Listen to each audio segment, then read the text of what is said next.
Well, welcome back to Cityline. If you cannot tell from the backdrop behind my next guest, we're virtually zooming into LeMay-America's Car Museum. And let me just first say, if you have not been into this car museum, you are missing out. So in the next 13 minutes, you're going to hear about your chance to get inside this museum. I swear to you, you don't need to be a car fan. It will change your life. So based upon that, please join me in welcoming Mr. Mike Bush. You are the Director of Marketing and Communications.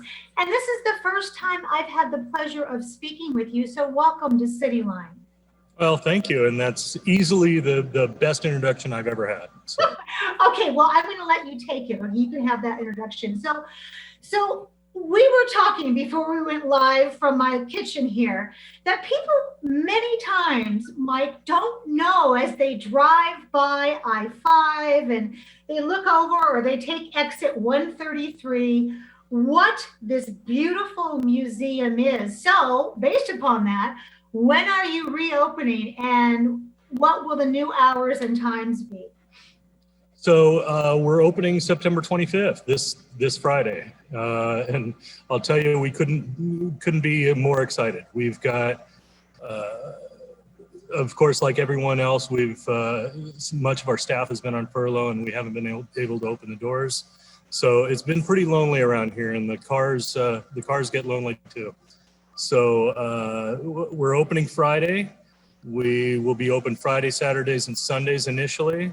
And we'll see how that goes, but open from 10 a.m. to 5 p.m.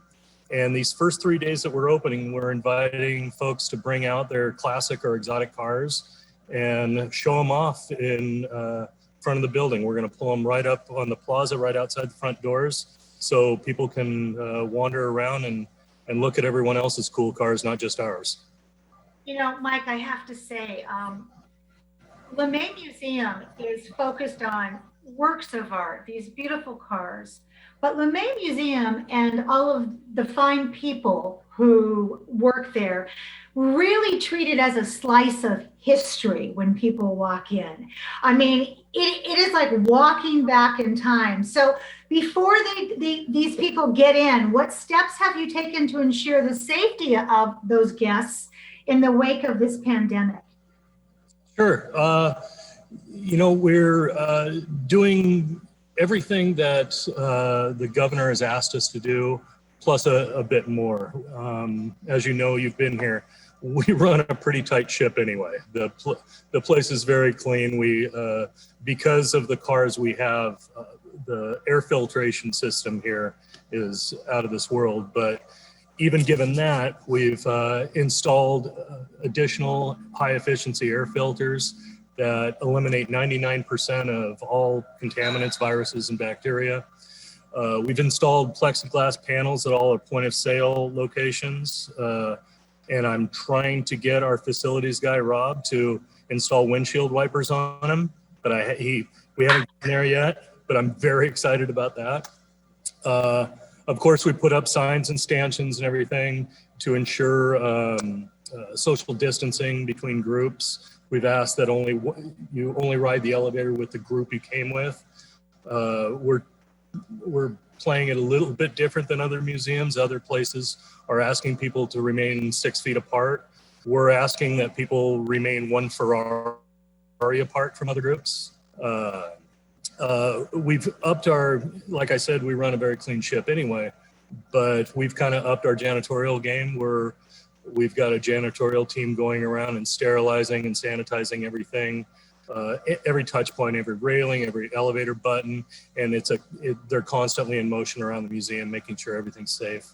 And like most places, everywhere you go, you'll be able to find hand sanitizer.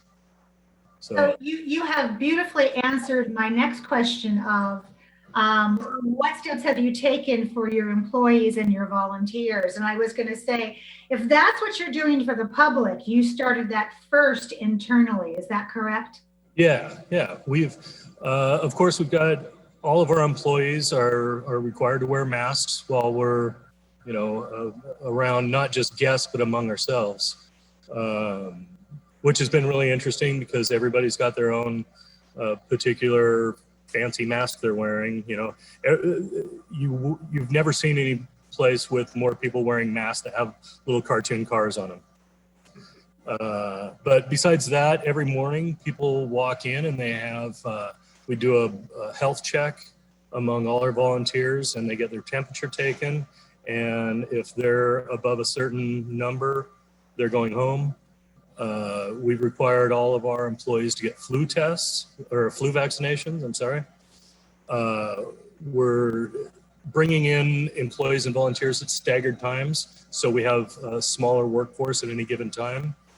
And again, we've upped our janitorial game, and that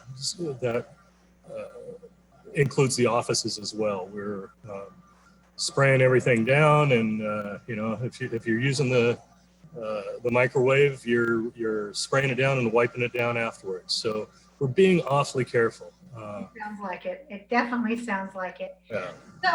So Mike, what exhibits do you currently have that, first off, if not walking in is something that will just take away your breath, what exhibits would you like us to take note of when we come to visit? We've got some pretty remarkable stuff here, and because we've been kind of down for a few months, we've had time to contact some folks around the country and locally as well to bring in some cars that we've never had here and bring in some nice fun things that people haven't seen. One that is particularly exciting for us is we are bringing in a bunch of Ferraris, and it's a great retrospective of Ferrari, including some modern cars. I tell you, when I walk folks past it now, they stop in their tracks. And there's a few of these cars that it's like a dream to be able to take something like this just down I-5, if not down the Pacific Coast Highway. Besides that, we also have, we're bringing in a couple of new cars in the next couple of weeks to add to our NASCAR ramp. We have our master collector, who we just named at our gala, which was just a few weeks ago. We named a new master collector, and it's Alex and Amy Hoagland. And they are bringing in a bunch of very cool vintage European cars. The first two came in the other day, and they are something to see. This is it's a really special collection. Besides that, we have the 1918 Cadillac downstairs that was actually participated in World War I, and it's got the bullet wound to show it. You can see the bullet wound in the side of the thing. And then last but absolutely definitely not least, as you can see behind me, we have the collection of Steve Cityline, and a lot of these cars are from his personal collection. And if you don't know who Mr. Cityline is, he was a racer, and then he was a designer, and then he was a manufacturer. And there's some cars that appeared in the Transformer movies and some other movies, and they are really something. And I tell you, when he came out here to visit with us, when we opened the exhibit the first time, it was like I was walking in the room with Willy Wonka. These car people that love their Cityline cars, they lost their minds. So it's a special treat to have his stuff. I love that.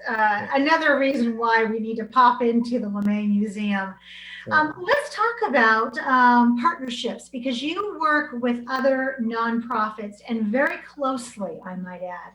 So who are they and what do they do? So we've partnered with a couple of organizations. It's not enough to be able to show off all these beautiful old cars. You need the folks that are going to keep them on the road. And we work with a group called RPM out of Chicago. And what they do is they provide scholarships and grants, and they for kids who have a taste for history and want to work with their hands, and maybe a 4-year college isn't their gig. So we hook them up with mentorships and apprenticeships. So for example, if if there's one or two guys in the world that still know how to work on a 1918 Cadillac, we don't want that knowledge to be lost. So we're bringing these kids in to learn from these masters and learn how to repair these cars. And kind of in the same vein, we work with a group called Tech Force out of Arizona. And what they're doing is kind of similar. They've put together a bunch of education programs, and they provide scholarships and grants for the same type of kid, but maybe he doesn't want to work on old cars, or she doesn't want to work on old cars. They're becoming the next technicians for Toyota or whatever, which is really something that we've just, given the events of the last few months, it really shows how important that particular job is. Because for all the doctors and nurses that we needed to get them to the hospital, and the groceries that needed to get to the stores and everything, these are the guys that are keeping those cars on the road. So we're very, very proud of the work we do with them. Yes, and boy, I mean, much like whenever I pass a construction site and I think about those people that have engineering and math and science just so down pat, those technicians have the same thing, only they have it in their fingertips when it comes to keeping these beautiful masterpieces going. Yeah. So, and my last question for you, Mike, is how can our viewers donate to the nonprofits that you work with to keep all of this growth going? Just go to our website. We're at www.americascarmuseum.org. And there's a donate button right there. And, you know, it's really important that we keep these programs going. Like I said, keep the workforce pipeline running, so we can keep these beautiful cars going and invest in the future of mobility. Absolutely. And one last thing I neglected to say, when, you know, if people are looking for something to do because the